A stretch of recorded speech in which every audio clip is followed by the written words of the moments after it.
The Las Vegas Raiders just made a franchise defining move, selecting Mendoza first overall. It's the kind of pick that instantly resets expectations, changes timelines, and gives a fan base something it hasn't consistently had in a while, which is hope. Mendoza isn't just another top prospect, he's the type of player scouts label as a ceiling raiser, whether it's his arm talent, poise under pressure, or the ability to create outside structure. The appeal is obvious. You don't take someone number one unless you believe he can become the face of your organization, and that's exactly what the Raiders are betting on here.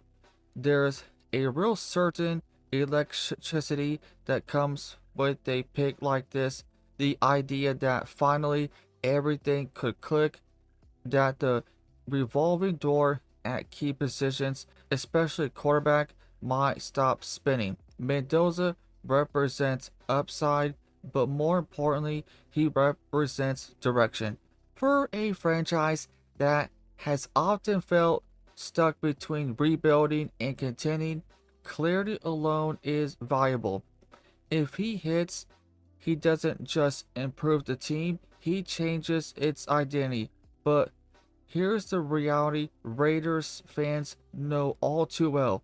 First round optimism doesn't always age well.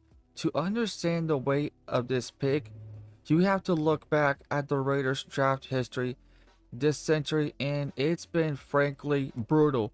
Few franchises have struggled as consistently in the first round as this one. It's not just that they've missed, it's how often they've missed, and how those misses have set the team back years at a time. The most infamous example is, of course, Jamarcus Russell, the number one overall pick in 2007. On paper, Russell had everything: size, arm strength, and raw talent that made scouts dream big. In reality, he became a tell. Issues with preparation, conditioning, and consistency led to one of the biggest busts, maybe the biggest bust in NFL history. When you miss that badly at quarterback, especially with the top pick, it doesn't just hurt, it derails your entire rebuild. And Jamarcus Russell wasn't an isolated incident.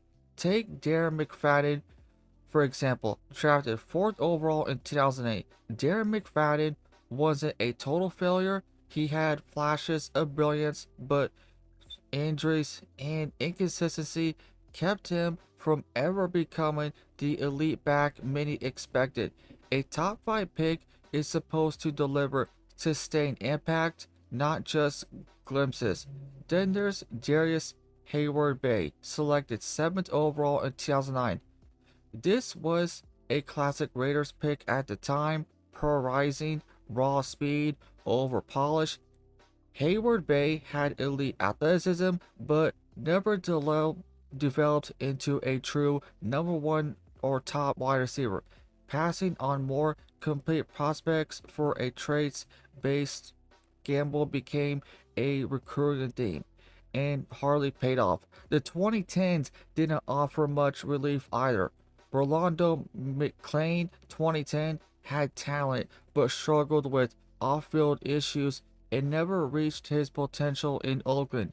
J.J. Hayden 2013 was a feel-good story after overcoming a life-threatening injury, but he never became a lockdown corner. Carl Joseph 2016 was solid at times, but not the difference maker you want from a mid first round pick. Even when the Raiders seemed to get it right, things didn't always pan out in the long term. Amari Cooper, who was drafted 2015, was a Pro Bowl level talent, but he was eventually traded before fully anchoring the offense.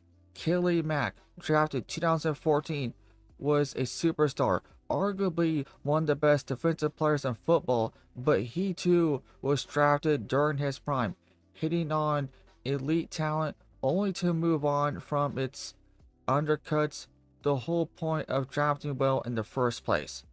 And then there's the more recent stretch, which somehow managed to continue this trend.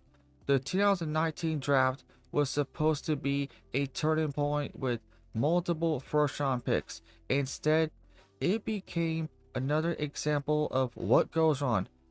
Farrell was taken fourth overall in a move that shocked analysts. He never lived up to that draft slot. Jonathan Abraham brought energy but struggled in the coverage. Henry Ruggs III had elite speed and potential, but his career ended up abruptly due to off field issues. When you stack all these picks together, a pattern emerges.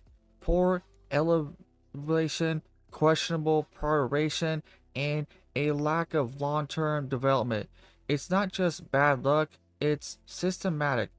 It's why a pick like Mendoza carries more pressure than it normally would. Because for the Raiders, this isn't just about hitting on a number one pick, it's about breaking a cycle. That's what makes Mendoza so fascinating. From a scouting perspective, he appears to check more boxes than many of the Raiders' past first round gambles.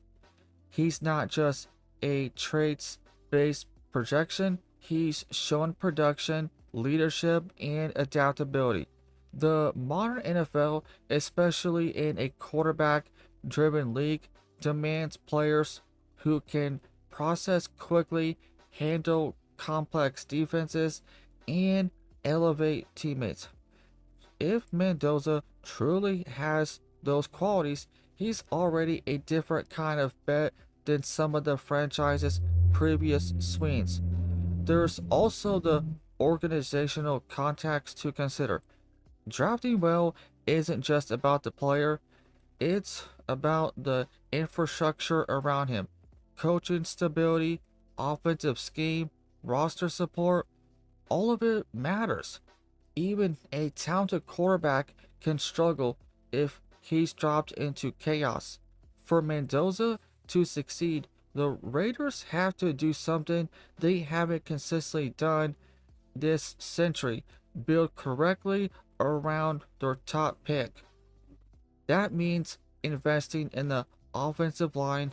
It means surrounding him with reliable skill players, receivers, backs. It means committing to a system that plays to his strengths instead of forcing him into a rigid mold. In other words, it means learning from past mistakes because the history is clear. When the Raiders miss in the first round, it doesn't just show up in the draft grades, it shows up in the standings. Years of mediocrity, coaching changes, and roster turnover often trace back to those early first round decisions. The rare hits, like Mac, show how transformative a successful pick can be. Mendoza, he represents a fork in the road. If he becomes what the Raiders believe he can be, he could stabilize the most important position in sports for the next decade. He could attract talent, elevate the offense, and finally give the franchise a consistent identity. But if he doesn't, it's not just another miss, it's another reset, and that's the tension surrounding this pick. The excitement is for sure real, but so is the skepticism. Raiders fans have seen this movie before. The hype, the highlights, the belief that this time it's different. Sometimes it is, most of the time it's not. That's what makes Mendoza's journey so compelling. It's not just about his development as a player, but whether an entire organization can evolve with him. In a league like the National Football League, sustained success starts at the top of the draft. The best teams hit on their cornerstone players and build outward. The Raiders haven't consistently done that. in the 21st century. Mendoza is their latest and perhaps most important opportunity to change that narrative. So, yes, there is hope. There's always, of course, hope with the number one pick. But for the Raiders, hope comes with history attached. And until that history changes, every new beginning carries a reminder of what came before. So that'll be it for this video. Leave a comment, tell me what you think. I'll much appreciate it if you click that like button. Thank you for watching.